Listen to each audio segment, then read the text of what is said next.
Hello friends, welcome back to our YouTube channel advance learners.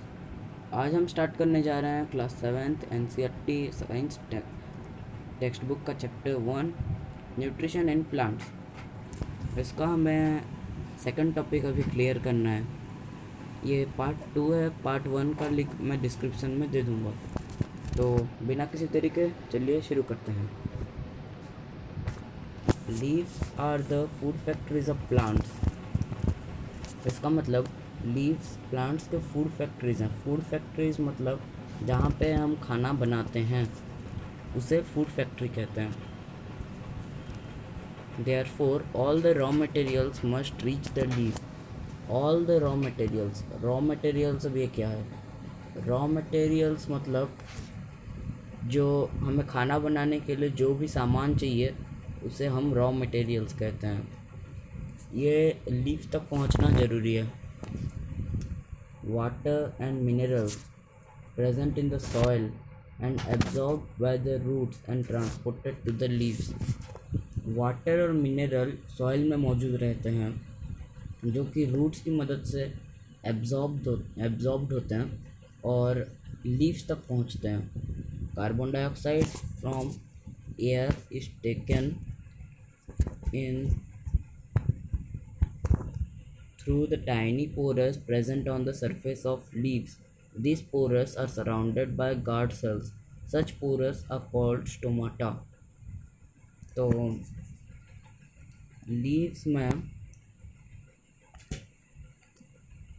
ये रहा हमारा leaf. इसमें छोटे छोटे पोरस मौजूद रहते हैं जो कि गार्ड सेल्स से सराउंड उसके आसपास गार्ड सेल्स रहते हैं। उसे हम स्टोमाटा कहते हैं। स्टोमाटा। आगे पढ़ने से पहले हम पहले ये ब्लू बॉक्स को कंप्लीट कर लेते हैं। You have seen that buildings are made of bricks. Buildings आप देखे होंगे कि बिल्डिंग्स ब्रिक्स यानी ईंट उससे बनते हैं। Similarly the bodies of living organisms are made of tiny units called cells. हम लिविंग ऑर्गेनिज्म के बॉडी वो छोटे छोटे यूनिट से बनते हैं, उसे हम सेल कहते हैं। Cells can be seen only under the microscope. Cells सिर्फ माइक्रोस्कोप में ही दिखाई देते हैं और हम उन्हें अपने नॉर्मल आँखों से कभी भी नहीं देख सकते। Some organisms are made of only one cells. कुछ ऑर्गेनिज्म सिर्फ एक सेल के ही बने होते हैं। तो पढ़ लेते हैं सेल के बारे में कुछ। The cell is enclosed by thin outer boundary called the cell membrane. देखिए ये जो एक बाउंड्री टाइप का है यहाँ पे ये सब, इसे हम सेल मेम्ब्रेन कहते हैं। Most cells have a distinct centrally located spherical structure called the nucleus। अब न्यूक्लियस हर ऑलमोस्ट ऑल सेल्स में मौजूद रहते हैं, उसके पूरे बीच में मौजूद रहते हैं। उसे हम न्यूक्लियस इसलिए कहते हैं क्योंकि वो न्यूक्लियस मतलब किसी भी जगह के बीच में जो मौजूद होता है। The nucleus is surrounded by jelly like substance called the cytoplasm. Nucleus के चारों तरफ आप देख सकते हैं ये एक जेली लाइक सब्सटेंस है, जेली टाइप का है। इसे हम साइटोप्लाज्म कहते हैं। अभी ये पढ़ लेते हैं। जो wants to know how water and minerals absorbed by roots reach the leaves। Water और मिनरल्स कैसे रूट से अब्जॉर्ब होते हैं और लीव्स तक पहुंचते हैं। यहाँ पे है इसका answer. Water and minerals are transported to the leaves by the vessels which run like pipes throughout the root, the stem, the branch and the leaves। Water और मिनरल ये लीव्स तक ट्रांसपोर्ट होते हैं वेसल्स के through. Vessels एक pipe like structure होता है, pipe type का होता है। वो रूट, स्टेम, ब्रांच और लीव्स तक जाते हैं। They form a continuous path और पैसेज। वो एक कंटिन्यूस पाथ बनाता है। कंटिन्यूस पाथ मतलब नॉन स्टॉप, वो कभी भी स्टॉप नहीं होते। वो जो वाटर और मिनरल्स जाते हैं रूट से, वो कभी भी स्टॉप नहीं होता, never ending. They are called vessels, हमने पढ़ लिया। You will learn more about transport of materials in plants in chapter 11। अब chapter 11 में इसके बारे में और भी कुछ ज़्यादा पढ़ने वाला है। पहले wants to know what is so special about the leaves that they can synthesize food but other parts of plants can't, other parts of plants can't। पहली जानना चाहती है कि प्लांट्स में ऐसा क्या स्पेशल होता है कि बस वही खाना बना सकते हैं। रॉ मटेरियल्स मतलब सिंपल सब्सटेंस है। यहाँ पे पढ़ लेते हैं क्यों ऐसा है। The leaves have a green pigment called chlorophyll. Leaves के पास एक ग्रीन पिगमेंट होता है।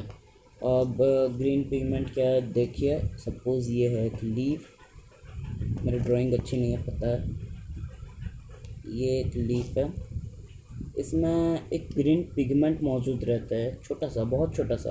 वो भी हमें आंखों से नहीं दिखता, उसके लिए अभी हमें माइक्रोस्कोप या बायनोकुलर्स का इस्तेमाल हम कर सकते हैं। उसे हम कहते हैं chlorophyll. It helps leaves to capture the energy to the sunlight. वो सनलाइट के एनर्जी को वो कैप्चर करता है। This energy is use to synthesize. ये एनर्जी फूड बनाने के लिए यूज़ होता है। सिंथेसाइज यानी प्रिपेयर, ये याद कर लेना, कार्बन डाइऑक्साइड और वाटर की मदद से। Since the synthesis of food occurs in the presence of sunlight. Sunlight के बिना ये लोग खाना तो नहीं बना सकते, क्योंकि यहाँ sun is the ultimate source for all living organisms. Sun ultimate source है हर लिविंग ऑर्गेनिजम्स के लिए। ये सब जो होता है ये सनलाइट के मौजूदगी पर ही होता है। इसे हम फोटोसिंथेसिस कहते हैं। Photo means light, synthesis means to combine. Photo मतलब लाइट, एंड लाइट जो भी है, मोबाइल का फ्लैश लाइट, टॉर्च, जो भी, ये आप नहीं सोच सकते, क्योंकि लाइट यानी सनलाइट, यहाँ पे वो है meaning. Synthesis means to combine, यानी प्रिपेयर भी हम बोल सकते हैं।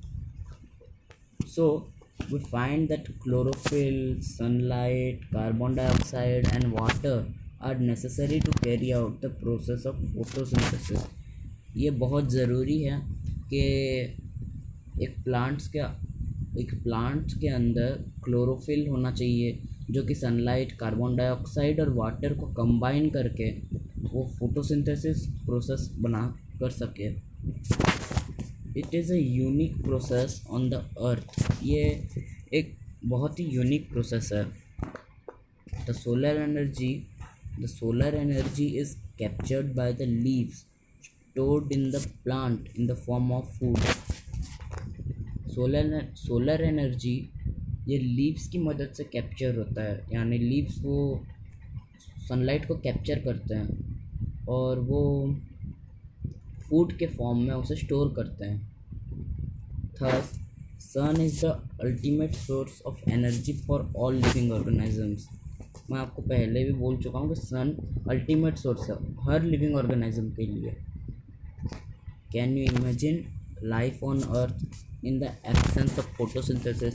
फोटोसिंथेसिस के बिना अर्थ में लाइफ कैसा होगा, क्या आप कभी इसे इमेजिन किए हैं? अगर नहीं किए या फिर कर चुके हैं, अभी कर चुके होंगे अभी शायद, तो ये पढ़ लेते हैं। यहाँ पे दिया हुआ है क्या होगा अगर फोटोसिंथेसिस नहीं होगा हमारे अर्थ में। तो in the absence of photosynthesis there would be not to be any food। The survival of almost all living organisms directly or indirectly depends upon the food made by plants। मतलब photosynthesis के बिना कोई भी organism food नहीं खा सकता, food उसके पास होगा ही नहीं। हर लिविंग ऑर्गेनिज्म बच भी नहीं सकते, मतलब कोई भी नहीं बच सकता। हम सारे ऑर्गेनिज्म डायरेक्टली और इनडायरेक्टली प्लांट के ऊपर डिपेंड रहते हैं हमेशा। Besides oxygen which is essential for survival of all organisms is produced during photosynthesis. जो ऑक्सीजन है ये फोटोसिंथेसिस के दौरान रिलीज होता है। प्लांट्स फोटोसिंथेसिस के दौरान ऑक्सीजन को रिलीज़ करते हैं जो कि हम ब्रीद इन करते हैं। फोटोसिंथेसिस मतलब ऑक्सीजन को। In the absence of photosynthesis life would be impossible on the earth. Impossible मतलब कि पॉसिबल हो ही नहीं सकता कि फोटोसिंथेसिस के बिना हमारे अर्थ में कोई जिंदा रह सके। During photosynthesis chlorophyll contents cells of leaves.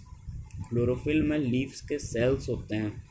In the presence of sunlight use carbon dioxide and water to synthesize carbohydrates. वो सनलाइट के मौजूदगी में कार्बन डाइऑक्साइड वाटर को कार्बोहाइड्रेट्स बनाते हैं वो, समझ गए। The process can be represented by an equation. यहाँ पे एक इक्वेशन दिया गया है, carbon dioxide plus water, sunlight और chlorophyll, in the presence of sunlight and chlorophyll that gives us carbohydrate plus oxygen. यानी कार्बन डाइऑक्साइड और वाटर वो लोग लेते हैं in the presence of chlorophyll नहीं हो तो कुछ नहीं होगा, कुछ भी नहीं, वो बना ही नहीं सकते, उस फोटोसिंथेसिस कर नहीं सकते। सनलाइट ये एक सोलर एनर्जी है। मैं पिछले पैराग्राफ में डिस्कस किया था इसके बारे में। तो सनलाइट और क्लोरोफिल के प्रेजेंस में हमें मिलता है कार्बोहाइड्रेट और ऑक्सीजन। ये बहुत ज़रूरी है हमारे लिए। तो हम आगे पढ़ते हैं। मैं आपको बोला था क्लोरोफिल जो है ये छोटे पोरस जो हैं ये इसे हम क्लोरोफिल कह सकते हैं। नहीं, ये क्लोरोफिल ही हैं।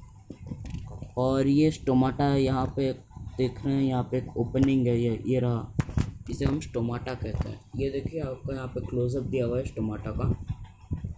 ये देखिए ये छोटे गार्ड सेल्स होते हैं। और हम आगे पढ़ लेते हैं।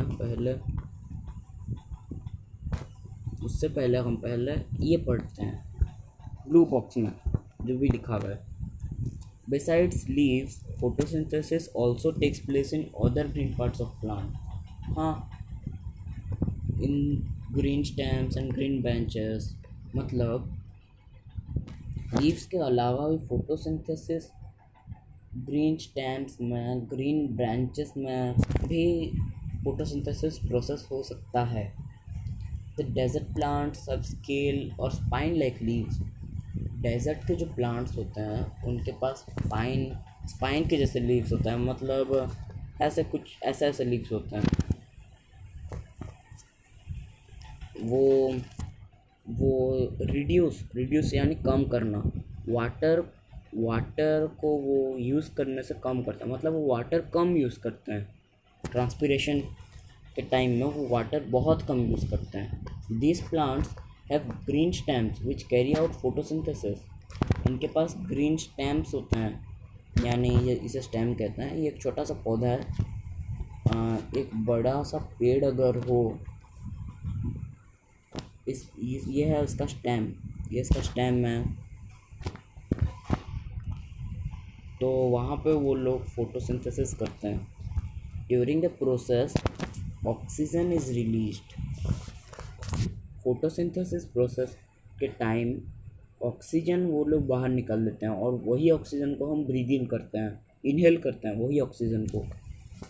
The presence of starch in leaves indicates the occurrence of photosynthesis.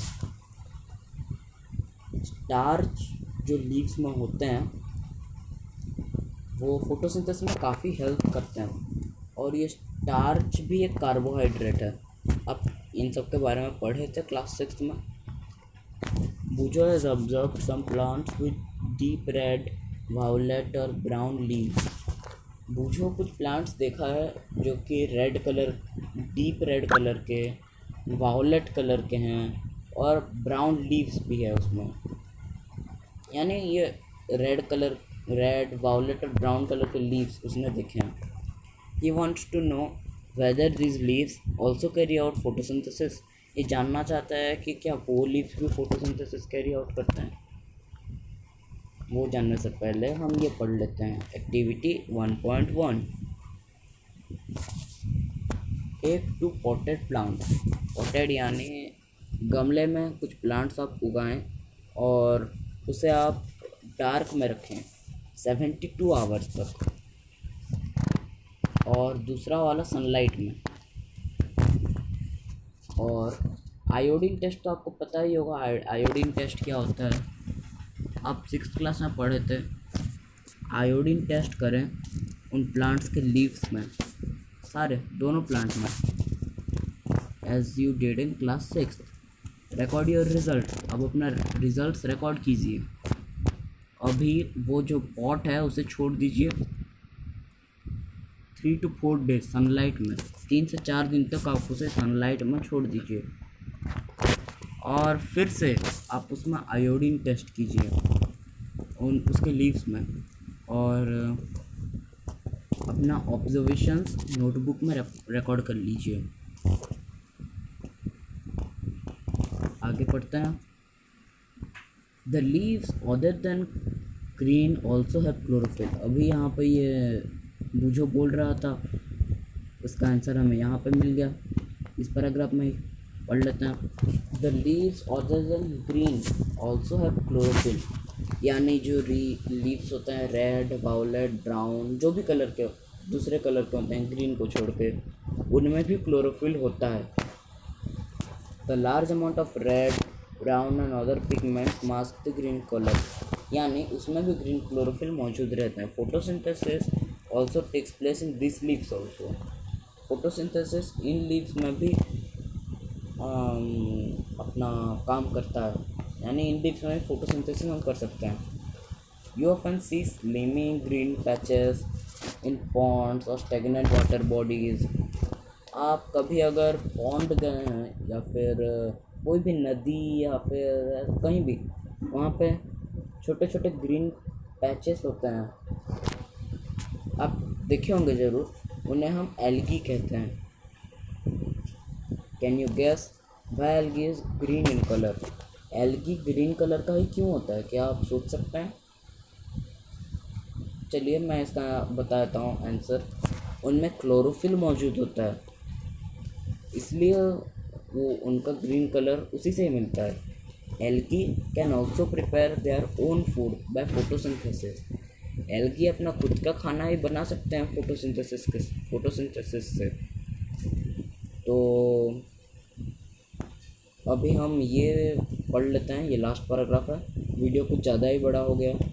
Synthesis of plant food other than carbohydrate. चलिए स्टार्ट करते हैं। You have just learned that plants synthesize carbohydrates through the process of photosynthesis. आप अभी पढ़े थे वो जो equation में बोला था, वो प्लांट कार्बोहाइड्रेट को भी प्रिपेयर करते हैं, जो कि हम ऑक्सीजन के साथ में जो बोला था, ऑक्सीजन के साथ वो भी प्रिपेयर करते हैं। The carbohydrates are made of carbon. वो कार्बन से बने होते हैं, कार्बन, हाइड्रोजन और ऑक्सीजन से वो बने होते हैं, समझ गए? अब ये कार्बन क्या है ये आप हायर क्लासेस में पढ़ेंगे, कार्बन, हाइड्रोजन, इसके बारे में। ऑक्सीजन तो आपको पता ही है। These are used to synthesize other components of food such as proteins and fats. ये प्रोटीन और फैट में भी इसे बनाने के लिए हेल्प करता है। But proteins and nitrogenous substance which contain nitrogen, आप समझ गए? प्रोटीन जो है ये नाइट्रोजनस मतलब उसमें रिच, उसमें नाइट्रोजन ज़्यादा होगा, रिच इन नाइट्रोजन, समझ गए? From where do the plants obtain nitrogen? Nitrogen वो कहाँ से पाते हैं? मैं आपको बता दूंगा कि कहाँ से पता है। Recall that nitrogen is present in abundance in gaseous form in air. अभी ये गैसियस फॉर्म आप पूछेंगे क्या है। गैसियस फॉर्म यानी जो मैटर है उसके 3 स्टेट होते हैं, सॉलिड, लिक्विड और गैस। तो ये गैसियस फॉर्म में होता है। However, plants cannot absorb nitrogen in this form। हाँ, वो गैस के फॉर्म में तो नाइट्रोजन ऑब्जॉर्ब नहीं कर सकते, तो वो कैसे करते हैं? Soil has contained bacteria that convert gaseous nitrogen into a usable form to release it into the soil। Soil में एक बैक्टीरिया मौजूद रहता है जो कि गैसियस नाइट्रोजन को वो सॉयल में अडेप्ट करने के लिए उसे बना देता है। These are absorbed by the plants along with water। ये प्लांट्स लेते हैं वाटर के फॉर्म में, वाटर मतलब लिक्विड के फॉर्म में ये लेते हैं। Also you might have seen farmers adding fertilizers rich in nitrogen। Fertiliser क्या है ये आप 8th क्लास में पढ़ेंगे। मैं अभी आपको ये ज़्यादा नहीं बताऊंगा। You might also see that farmers adding fertilizers rich in nitrogen. अब आप फार्मर्स को देखे होंगे खाक, ये खाक मैं बोलना चाहता हूँ अभी। खाक वो उसमें नाइट्रोजन कुछ ज़्यादा ही होता है, वो सॉइल में डालते हैं क्योंकि उनमें से उनका क्रॉप जो है वो बहुत अच्छा हो जाता है। In this way plants fulfil their requirements of nitrogen along with the other constitution. तो इसी तरह प्लांट नाइट्रोजन लेते हैं। Plants can then synthesize proteins and vitamin. Plant protein और विटामिन भी बना सकते हैं। Other modes of nutrition and plants यह बाद में पढ़ेंगे नेक्स्ट वीडियो में। वीडियो आज कुछ ज़्यादा ही बड़ा हो गया। 1.3 इस टॉपिक को मैं पूरा क्लियर कर दूंगा कल के वीडियो में। यहाँ तक पूरा है। कल मैं जो वीडियो अपलोड करूँगा उसमें आपका ये 1.3 क्लियर कर दूंगा। ओके, सो अगर आपको ये वीडियो अच्छा लगे तो इसे लाइक कर देना। मेरे और भी ऐसे नए नए वीडियोस देखने के लिए चैनल को सब्सक्राइब कर देना। बेल नोटिफिकेशन को ऑन कर देना ताकि मैं जो भी वीडियोस अपलोड करूं वो आपके मोबाइल स्क्रीन में सबसे पहले पहुंचे। और इसे अपने दोस्तों और रिश्तेदारों को शेयर ज़रूर करना। So till then take care, good bye.